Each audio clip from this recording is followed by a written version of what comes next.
ဒီပင်ငွေးလေးရဲ့ဇလန်းကတော့ကဘာပေါ်မှာအထူးဆန်းဆုံးနဲ့ဝမ်းနည်းစရာအကောင်းဆုံးဇလန်းတွေရဲ့တစ်ခုဖြစ်ပါတယ်။တခြားပင်ငွေးတွေအားလုံးပင်လယ်ဘက်ကိုဥတီပြီးသွားနေတဲ့အချိန်မှာ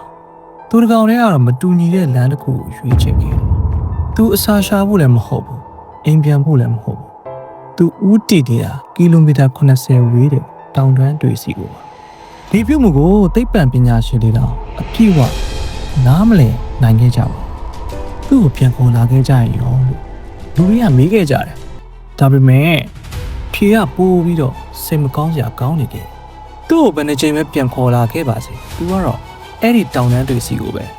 ပြန်ပြီးတော့ရှောက်သွားနေအောင်ပါပဲတဲ့နောက်ပိုင်းမှာနောက်ထပ်ပင်ဝင်းတစ်ကောင်ကိုလည်းသူနေရမယ့်နေရာနဲ့ကီလိုမီတာ80လောက်ဝေးတဲ့စခန်းတစ်ခုမှာတွေ့ခဲ့ကြတယ်ဒါပေမဲ့သူ့ကိုဘယ်သူမှမတားကြဘူးမထိကြ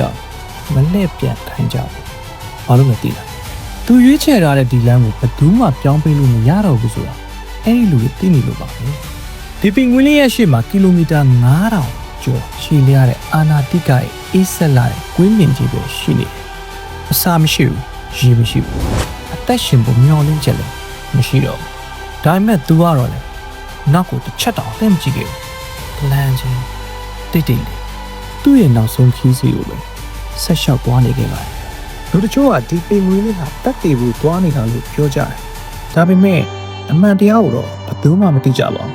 ။ဒါဆိုမိတ်ဆွေရောဒီပင်ငွေလေးကဘာကြောင့်နောက်ပြန်မလဲခဲ့တာလဲလို့ထင်တယ်လဲ။ comment မှာပြောခဲ့ပြပါဦး